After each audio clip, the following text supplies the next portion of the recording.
This is the FPL Draft Zone, your fantasy team's best signing of the season. Pre-season is well underway, but which players are doing their best to force their way into your team?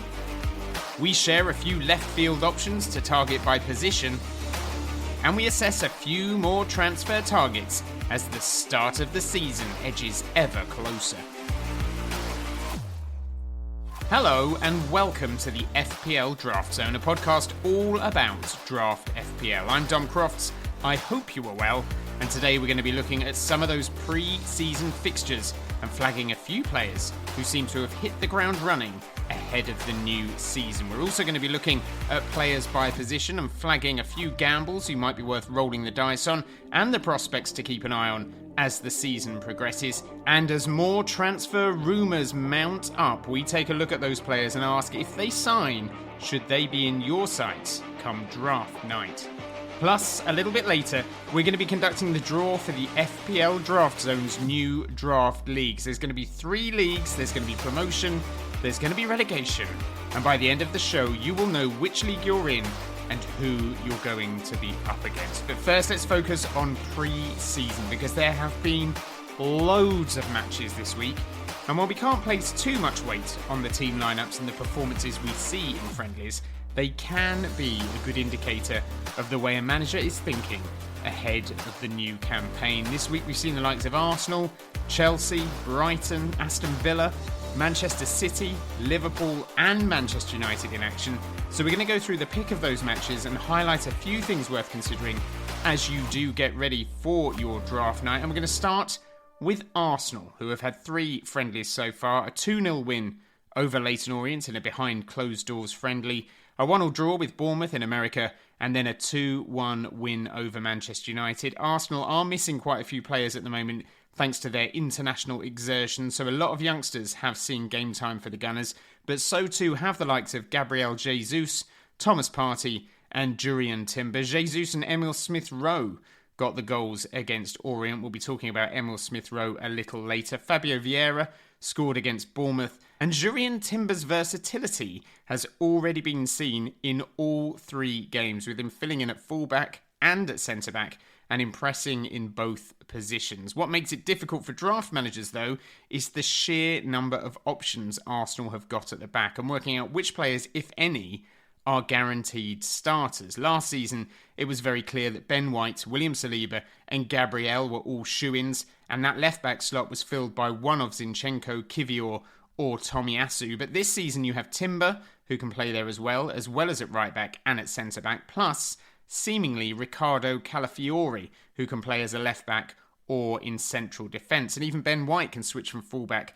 to centre-back pretty seamlessly as well. So it is going to be difficult working out who Mikel Arteta is going to start with on a regular basis. At the start of the season, I suspect Arsenal are going to line up with White at right-back, Saliba and Gabriel in the central defensive positions and Jurrien Timber at left-back. But I do think there is going to be a lot more rotation this season than last season. And I only think Timber will get the nod, by the way, at left-back purely because Calafiori is not yet through the door. He's been playing week in, week out, in training at least, and he's been involved in all the pre-season matches so far, whereas Calafiori, as I say, yet to join up with the squad, yet to even be announced as an Arsenal player. Up front, Gabriel Jesus has looked lively after having the summer off to get himself in good physical condition.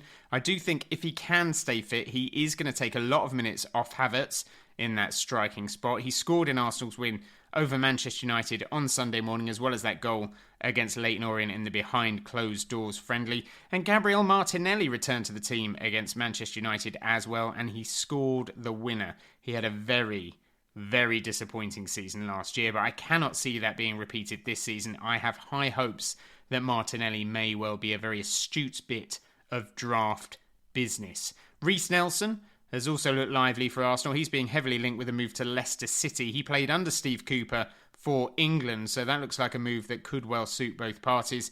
And captain Martin Ødegaard has shone in all 3 games so far, and having had the summer off, he should be ready to hit the ground running when the season starts. Orient manager Richie Wellens was full of praise for the Norwegian in his post-match presser. Odegaard, of course, got 8 goals and 11 assists last season as Arsenal adapted to a new midfield.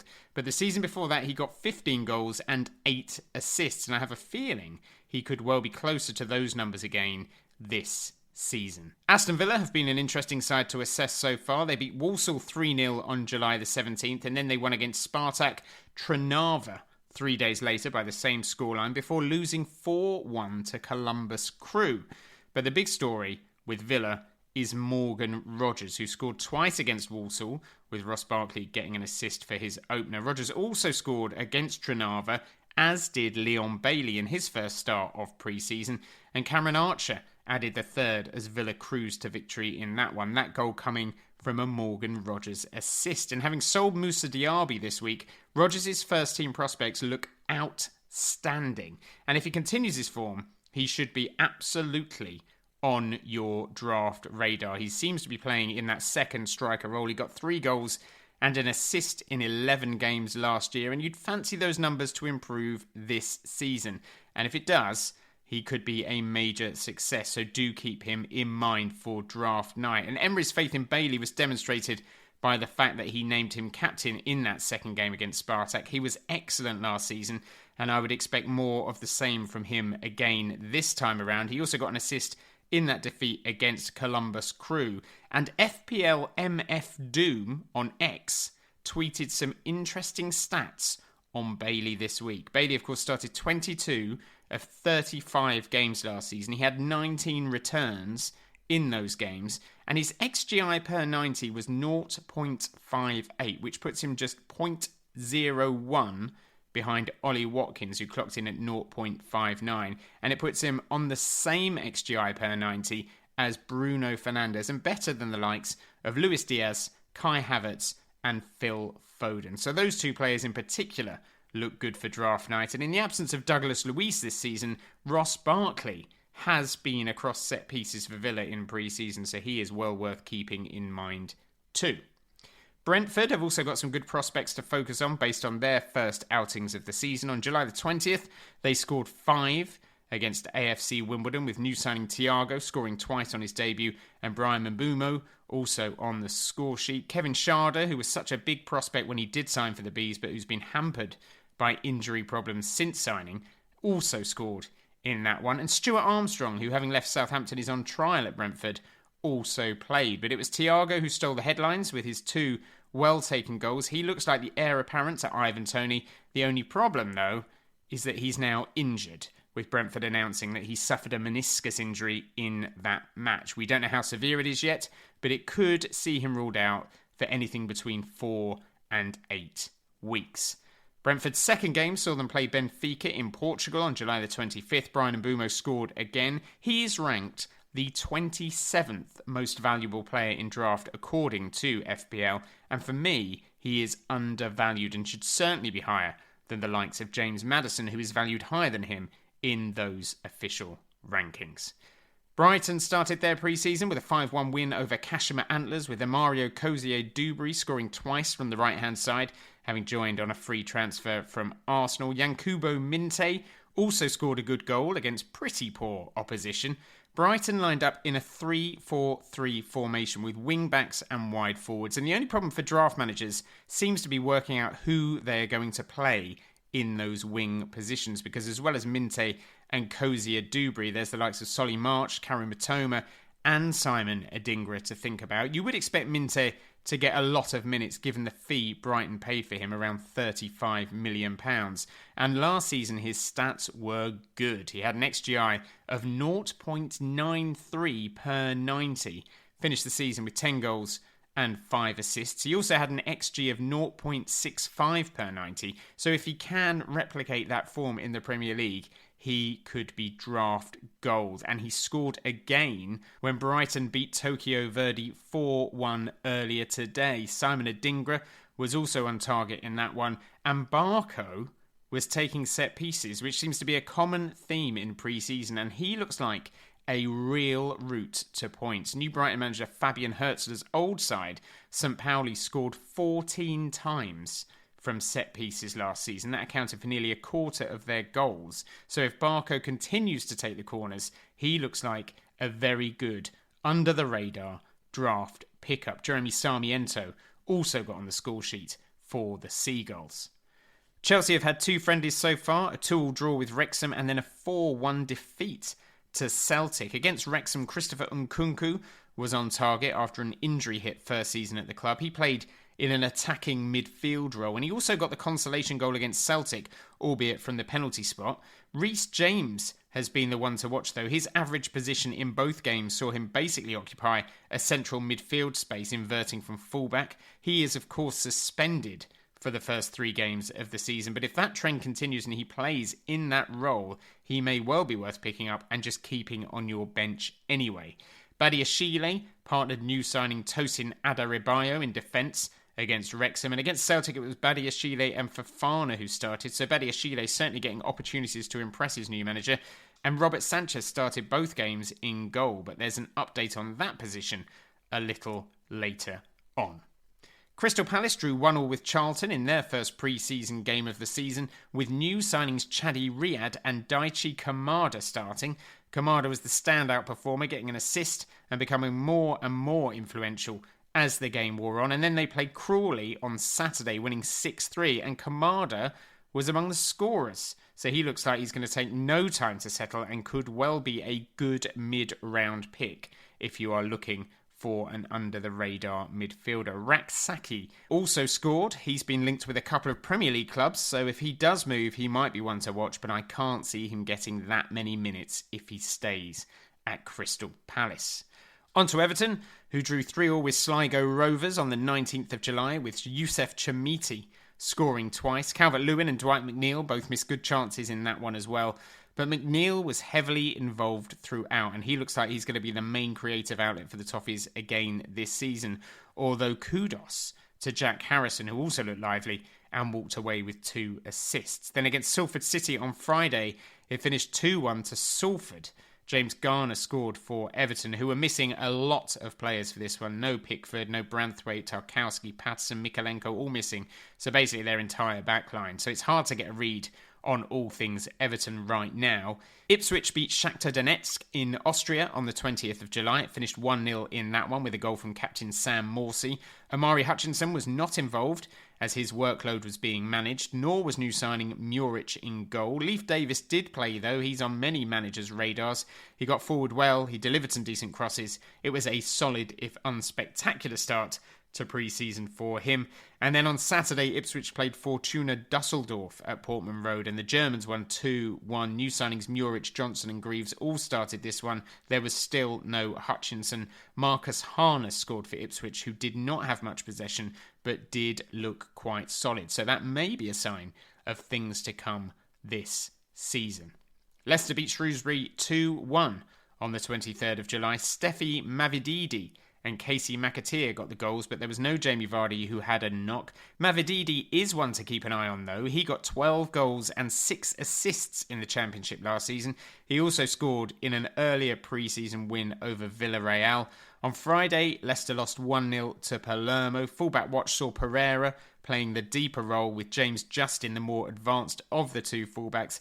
Ndidi played a more attacking midfield role than we're used to seeing of him when he's been in the Premier League before. But again, it was Mavididi who impressed the most, with the Leicester Mercury newspaper giving him the highest rating of any Leicester player and saying he was City's biggest threat.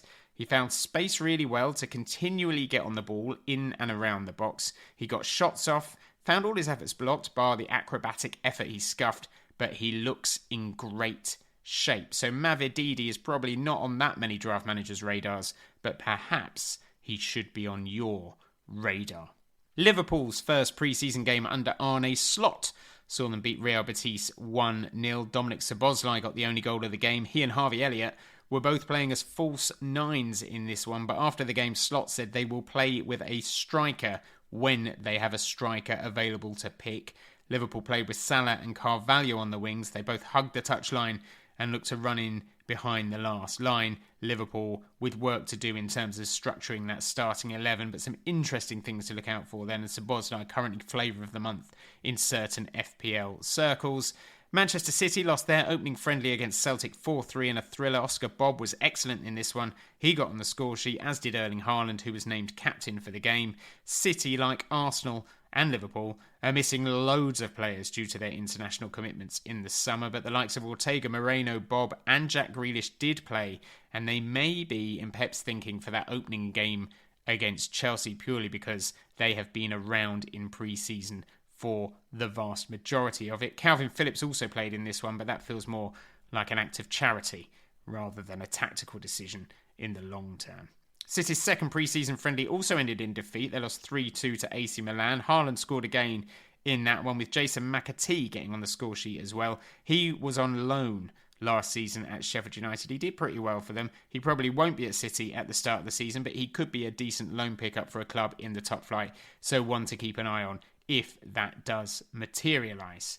Manchester United have played 3 times so far in pre-season. They lost 1-0 to Rosenborg, they beat Rangers 2-0, and then they suffered that 2-1 defeat to Arsenal. Against Rosenborg, United conceded 22 shots, and the Norwegians hit the woodwork 4 times, as well as scoring their goal. And Erik ten Hag was far from happy, saying, "Our performance as a team is by far not good enough. This is not the standard of top football."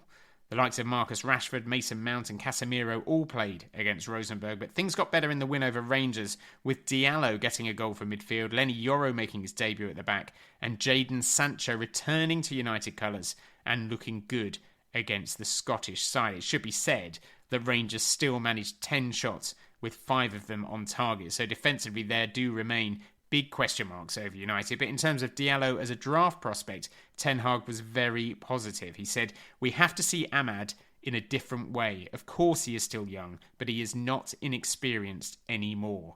At the end of last season, he had a very good time in our first team and he played some good games. Now for this season, this has to be his year. It's great that he starts like this." Against Arsenal, Rasmus Højlund scored from a Marcus Rashford assist, but then limped off with what looked like a hamstring injury. Yoro also limped off, but Mason Mount impressed in an advanced number 10 role. Newcastle United drew with Spurs in Melbourne way back on the 22nd of May before losing 8-0 to an A-League All-Stars side a few days later. Isaac scored for the Toon in a strong side that lined up against Spurs, but it was Tottenham who dominated that game. Newcastle conceded 18 shots in that one. They had just 36.8% of the ball. The 8-0 loss to A-League All-Stars was a completely different team with no first-team players of any note. But more recently on Saturday, they returned to winning ways. They won 2-0 against Hull. Isak scored again from a Jacob Murphy assist. Murphy got the second in slightly bizarre circumstances. And Nick Pope looked back to his best in goal and should be a big plus for them, having missed most of last season through injury. Nottingham Forest have been busy in pre-season as well. They beat Chesterfield 3-0, they drew with Sunderland 1-1, they beat Millwall 2-1, and then they lost 1-0 to Elche. Draft prospect Chris Wood scored against Chesterfield. He also scored against Millwall. Callum Hudson-Odoi also got a goal against the South Londoners. And wing-back Omar Richards, the former Bayern Munich player, scored against Sunderland. And he is worth talking about. He is an attacking left-sided player. He suffered a very bad injury when he first signed for Forest. Spent last season on loan at Olympiacos, where he helped them win the UEFA Europa Conference League.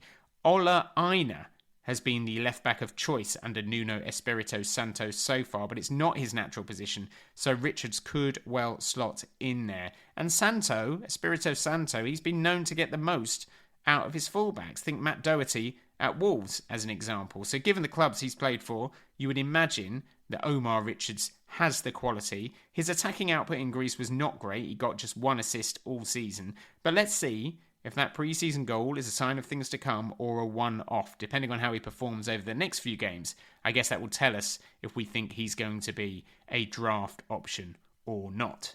Southampton hit Eastleigh for 7 in their first friendly of pre-season and followed that up with a win over Bordeaux. Adam Armstrong scored twice in the first 17 minutes against Eastleigh. Sekou Mara scored in both games, although his track record in the Championship last season was not great. He got just 3 goals and 2 assists in 29 matches, so while his preseason form has been red hot, he is probably still an avoid for now. Southampton players are not likely to be too high on our wanted list as draft managers, but Armstrong, I suppose, is one that we should be keeping an eye on. If he can transfer his Championship form to the Premier League, he could be a good addition to those limited striking spots. He got 24 goals and 13 assists in 49 games last season. If he does it in the top flight, you would absolutely take that big time. On Friday, Southampton played Montpellier. They won 3-1. Armstrong didn't play in that one. Mara nearly scored again, and defender Harwood Bellis did score. Fellow centre-back Ronnie Edwards, who's also recently signed,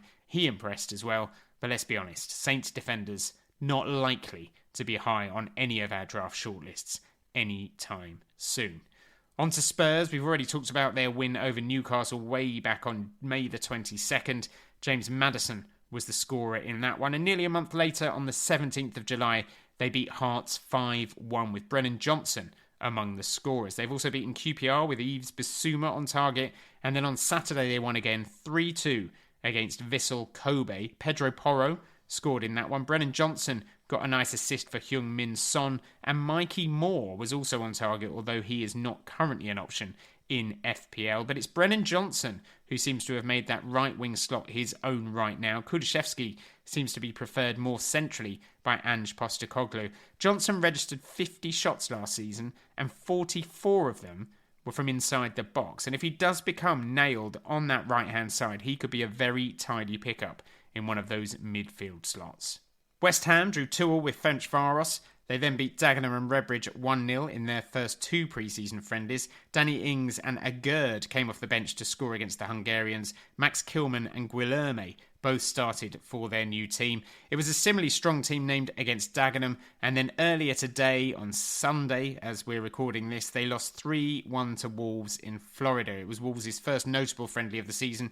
Cunha scored, but also limped off injured. Gary O'Neill said the injury does not look too bad, so that's good news for them. Rodrigo Gomez, who is a new signing at Molineux and who has been likened to Pedro Neto in his style of play, came off that bench and scored twice for Wolves. Mohamed Kudus got the goal for West Ham. He's been heavily linked with a move to Liverpool, but if he stays at the London Stadium, you would expect him to improve on last season's return of 8 goals and 6 assists in 33 games. And if he goes, well, maybe the value of a Guilherme will increase. There are, of course, still a few more weeks' worth of pre-season fixtures to get through, and I'm sure some will give us a few more clues as to the sort of players to target outside of those obvious draft night picks. But right now, the ones who have caught our eye are Thiago of Brentford, a new striking option who could make a big impact this season.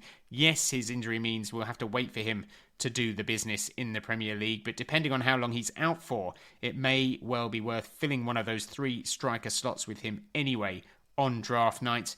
Morgan Rogers is another one. He could play as Villa's second furthest player forward this season in that second striker position, and his first team prospects have ramped up a notch following the sale of Moussa Diaby. Brighton wingers and Christopher Nkunku are worth keeping an eye on as well. Brighton will hopefully settle on a preferred pairing on the flanks, with Minte looking mint right now. And if Nkunku can stay fit for longer than 5 minutes, he would be a nice option as well. Steffi Mavididi of Leicester is a goal-scoring winger who might be an option if he can transfer that Championship form to the Premier League. And then there's Amad Diallo of Manchester United, who cost the club £19 million way back in 2021. He has had limited opportunities at United, but Erik ten Hag has spoken very positively of him, so maybe this will be his season. Now, we also thought it would be worth us flagging a few left field gambles and prospects to keep an eye on during the course of the season, so that when you do get deep into that draft, you've still got some names who could prove to be fantasy gold. So these are players who are either solid late round picks with the potential to score big during the course of the season, or just ones to watch as the season develops. Ones you should not be thinking about right now, but ones to keep in mind as a potential pickup on the waivers if they start the season brightly, if they cement a place in their team's starting 11, and if they begin to live up to their potential. So we thought the best way to do this would be to go by position. So let's start with goalkeepers. A few keepers to think about outside of the obvious picks. Arijanet Muric, he did not keep many clean sheets in that Burnley side last season, did he? But he did hit double figures multiple times with his save and bonus points. He ended the season with 10 starts. He got 47 points, so that's an average of 4.7 points per match, which you would take from your goalkeeper. 12 bonus points across that period as well, a penalty save to boot, and he's a former Manchester City keeper, so he comes from good goalkeeping stock. Ipswich will, of course, concede a lot of chances in their first season back in the top flight, but that's save points for you right there, so he could be worth targeting as one of your two keeper options. One thing we should say, though, on the goalkeeping situation is the potential impact of the new BPS rules on keepers. It could change things somewhat for them. And according to FPL Henry on X, Muric would have lost 12 bonus points last season if this season's BPS rules were in place. But still, shot stopping is his bread and butter, and he, in my opinion, would be a decent pickup for one of those two goalkeeper slots, as would Bart Verbruggen, the Brighton keeper, assuming he will be the Brighton keeper, assuming he will be their number one over Luke Steele. I would expect Brighton to improve defensively this season under Fabian Hertzler. At St. Pauli, he created a very defensively solid side. They conceded just 36 goals in 34 games. They also conceded the fewest attempts on goal by some distance in that league, 313, well ahead of Fortuna Dusseldorf, who conceded 406 attempts. They picked up 10 clean sheets across the course of the season, conceded just 3 headed goals, and only 6 goals they conceded from crosses all season. So I would expect Brighton to follow a similar route to success at the back, and that means Verbruggen should benefit from that. And a word as well, not really an under-the-radar pick this at all, but Bernd Leno, who has always been among the top point-scoring keepers ever since he signed for Fulham, and I'm sure once again he will be among the top 2 or 3 point-scoring keepers again this season.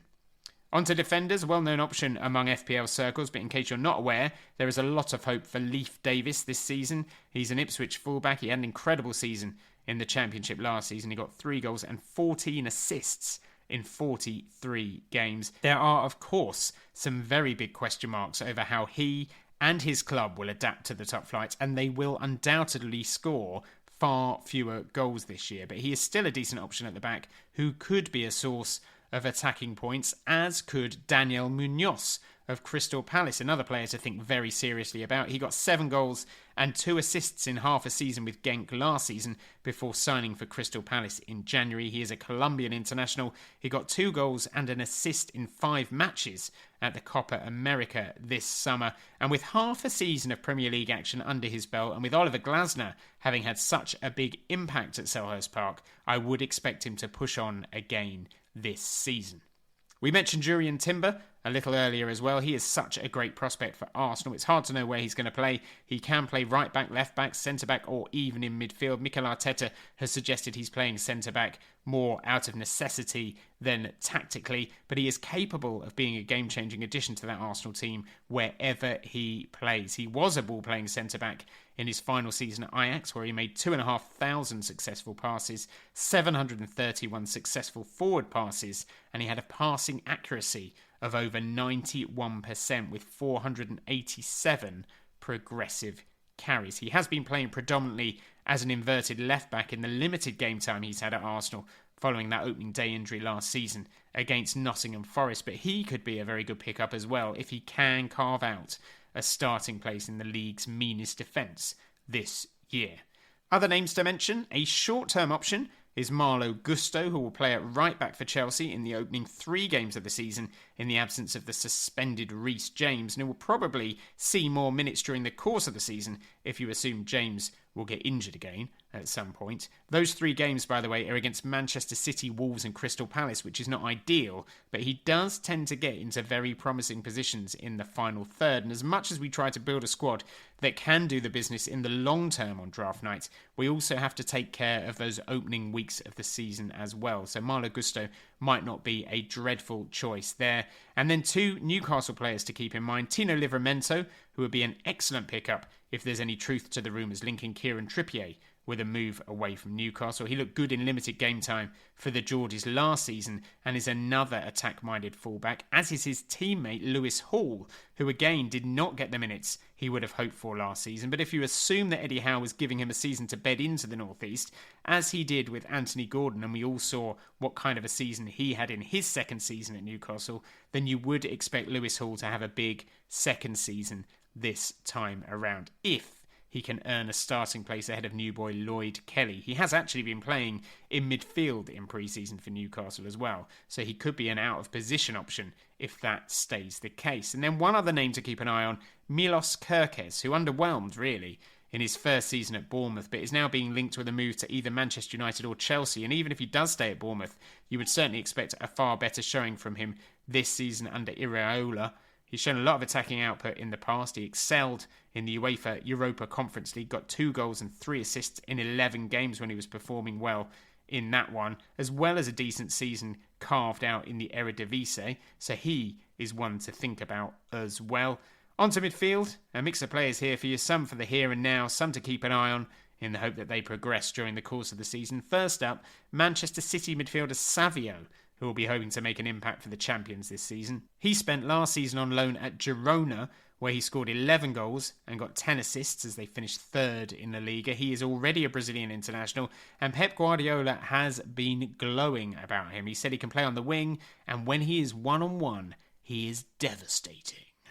Savio does seem a little bit reminiscent, I would say, of Julian Alvarez in his first season at the club. Kind of a squad player to begin with. Don't know how many chances he's going to get. But if he does get a chance, you would back him to take it. And if he takes it, well, you can see him getting substantial minutes for Manchester City. And that means he could be worth a gamble on draft night in the hope he nails down a place in the City side. And you are ahead of the curve when it comes to Savio.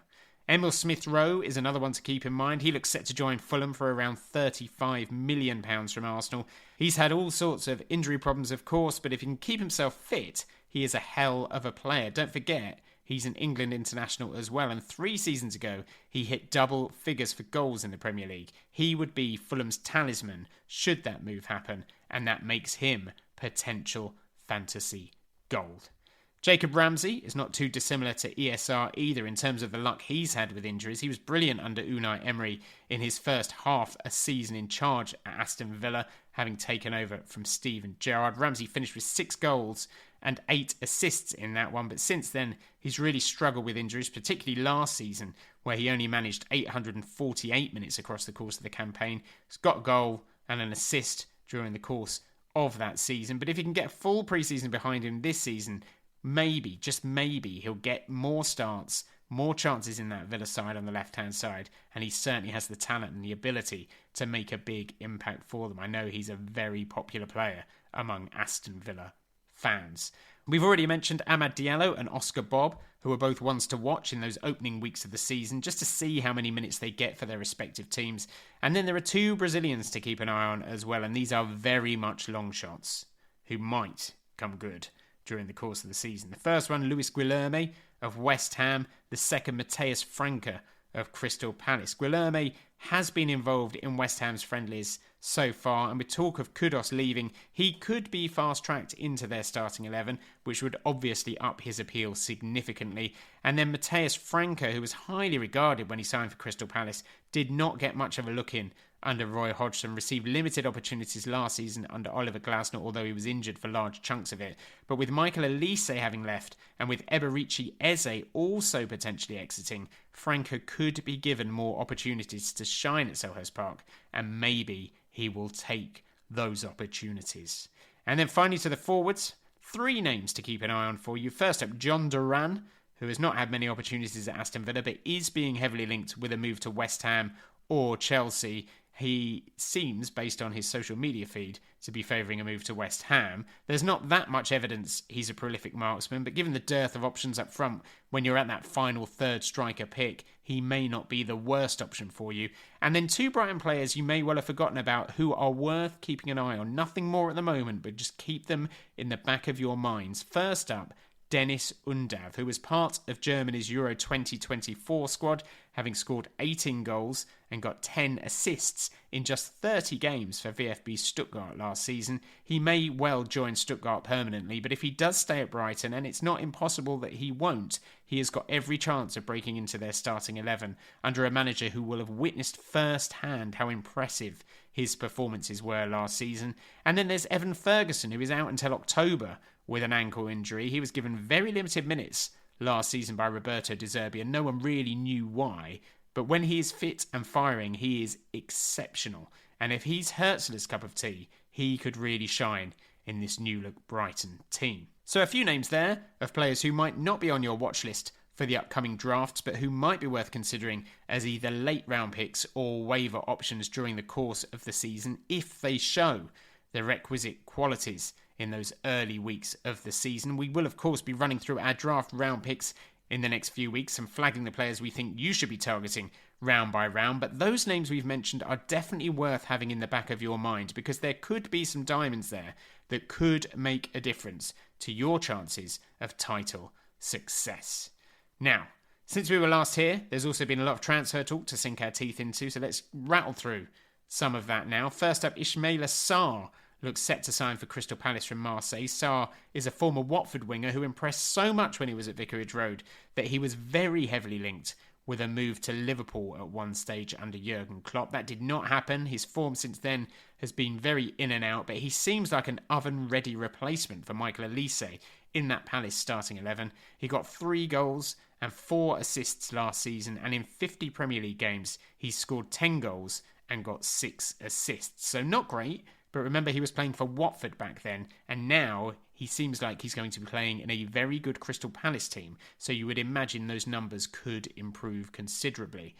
Ricardo Calafiori is expected to join Arsenal any day now. He's a defender. He impressed at the Euros. He can play at centre-back or at left-back. He's got a good shot on him. Got 2 goals and 5 assists last season in 30 games. He loves a marauding run forward. But as we said earlier, that Arsenal backline is stacked with talent. And as a new signing coming into a new country, we may have to wait for him to get regular starts in that Arsenal side. The Gunners are also being linked with a loan move for Fabian Ruiz of PSG. Ruiz was excellent in the Euros, of course, while Manchester United are rumoured to be keen on a swap deal involving Aaron Wan-Bissaka and Denzel Dumfries, another Dutchman. But if Dumfries did sign, an insanely attacking fullback. Chelsea are close to completing 2 deals as well. Keeper Philip Jorgensen is set to sign from Villarreal for around £20 million, and the assumption is he will now be their first choice keeper ahead of Robert Sanchez. And Aaron Anselmino is also close to joining Chelsea from Boca Juniors. He's a defender, just 19 years old, very much one for the future. So a few more players who have arrived in the Premier League or who are close to arriving in the Premier League, and if you think they can adapt to their new clubs and their new surroundings quickly, maybe, just maybe, they should be in your thoughts for draft night. Speaking of draft night, before we go this week, it is time to conduct the draw for this season's inaugural FPL Draft Zone Draft Leagues. Over the last few weeks, draft managers have been signing up in their droves, and now it's time to work out which league each team and each manager is going to be playing in this season. There are going to be 3 leagues. The FPL Draft Zone Premier League is going to consist of 14 teams. The FPL Draft Zone Championship is going to consist of 12 teams. And the FPL Draft Zone League 1 is going to be made up of 12 teams as well. We've been mulling over the promotion and relegation rules for each league. We have sent emails out to managers saying only 2 will go down. Well, that's changing, guys. That's changing because we've been mulling it up, and we want teams to have something to play for as long as possible this season. So breaking news, 4 teams from the Premier League will be relegated, which means that the top 4 teams from the Championship will be promoted. And similarly, we're going 4 teams relegated from the Championship, which means 4 teams will be promoted from League 1. So that should hopefully give everyone involved something to play for all season long, be it a battle for promotion or a fight against relegation. Each league, by the way, is going to contain a dead team managed by the FPL Draft Zone. That will allow us to keep tabs on all leagues. That team will finish bottom of each league, but that team does not count as one of the 4 teams to be relegated. So if you finish 5th bottom, you're still in trouble, my friends. You're still in trouble. Now, all we need to do now is work out which teams are playing in which league. So we have 35 teams in the draw. The first 13 teams drawn out will be competing in the Premier League. The next 11 will be placed into the Championship. And the final 11 will be put into League One. And then the fun will really begin with draft nights penciled in and then the league campaign itself. Do not forget, by the way, that all managers in our leagues will have exclusive access to FPLDraftNotifications.com, where draft notifications will be sent to your phone for all key actions detailing the manager and the team in your league that owns the players that are getting those points. So, we're going to start with the draw in a moment, but if you've made it this far and you have not got a team in the mix, do not worry, because I can assure you that cup draws are always worth listening to. There's something about them, I find, that's quite interesting. It could be a cup draw for anything, but it's got legs. So stay tuned, is what I'm saying. It's going to be a lot of fun. Okay, now, with every other kind of cup draw, obviously you've got to do things properly. So I've got a very high-tech draw system here. I've got a saucepan. And in that saucepan, I should say, are 35 teams. So, let's see what's going on. The first 13 teams will be competing in the Premier League this season. And the first team out of the hat, My Name is My Name. That's the name of the fantasy team in question. And the manager is Paul Dunn of Ireland. Congratulations, Paul. You are the first team out of the hat. You are in this season's FPL Draft Zone Premier League. And alongside you, Jordan Strong of the USA. His team, Answering Machine DZ. Our third team in the Premier League this season. Whitefield Warriors, Mike Whitefield. Oh, I'm going to mix it up a bit now. Make it nice and fair. Fourth team out of the hat. The Elf Army, Oliver, FPL Tigers. Congratulations. You're in the Premier League. Fifth team. Sure Thing, Adebayor Chukwu Kadibi. Hopefully I've said that right, Adebayor. Next out of the hat. Harland Oates, Maxi Rodriguez, USA. Okay, next one. Here we go. Notav FC, Andrew Wagner, 7 in the Premier League. Number 8. A chilly draft. Odin Urkedal Glatvet of Norway. Congratulations. Number 9.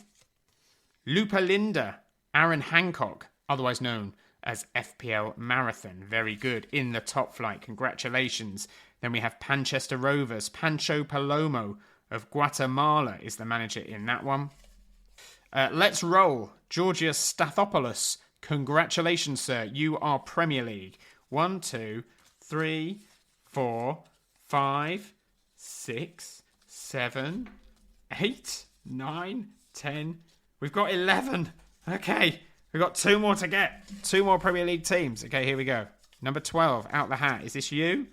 It is if your name is Richard Ellinger and your team is called Pulling Up Trees. And then... There we go. Ooh, congratulations. Corioba Stars.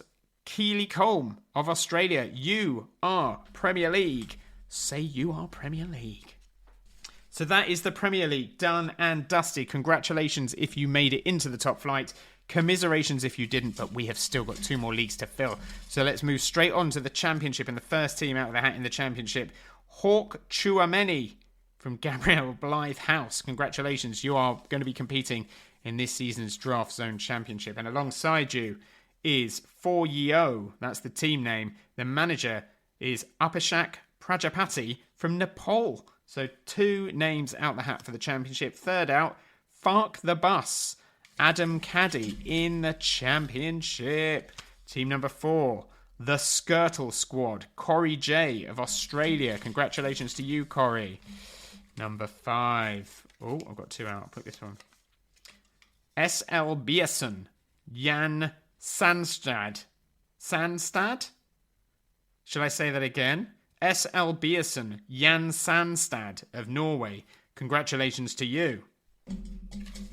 Next team out of the hat. Here we go. Oh, I've done it again. Pick 2 out. Hang on. I'll do this one. SWO11. I've had to abbreviate that team name because it's a little bit risky. But the manager is Regan Ramsey Boyd. So congratulations to you, Regan. You're going to be competing in this season's championship, as is Mount United, Rick. Mysterious no surname Rick from the UK. Congratulations, Rick. You are in the championship.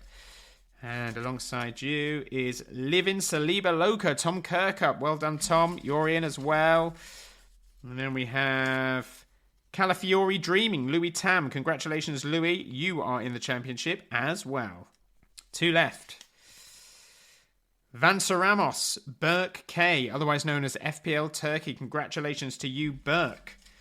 And finally, we have Bargain Bin, Isik Kana from Australia. Congratulations to you, Isik. You're going to be competing for promotion to the top flight in the championship. So that is the championship done, which means we should have, hopefully, 11 teams left in our saucepan. Yeah, I know it's a saucepan. Just deal with that, I'm afraid.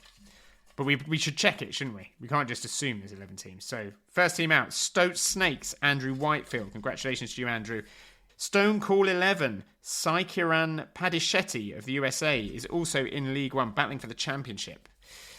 Then we have H4 Adem of Algeria. Congratulations to you. You're number 3. Number 4, Sharing is Caring. Will Waters of Australia. Well done, Will. You're in League One as well, as is the Enga Dream, Paul Steadman of Australia. So a few Australians in this one. Might have to make sure the draft night suits the Aussies. 1, 2, 3, 4, 5. Then we have Pianic at the Disco, Nick, FPL Arshavin. Well done, Nick. You're in League One, looking for promotion to the championship, and you're going to be competing alongside Reese's Pieces, managed by Abhinayan Aingarin of New Zealand. I feel like I'm butchering quite a lot of these people, by the way, so I'm sorry if you're listening and you're like, that's not my name, you idiot.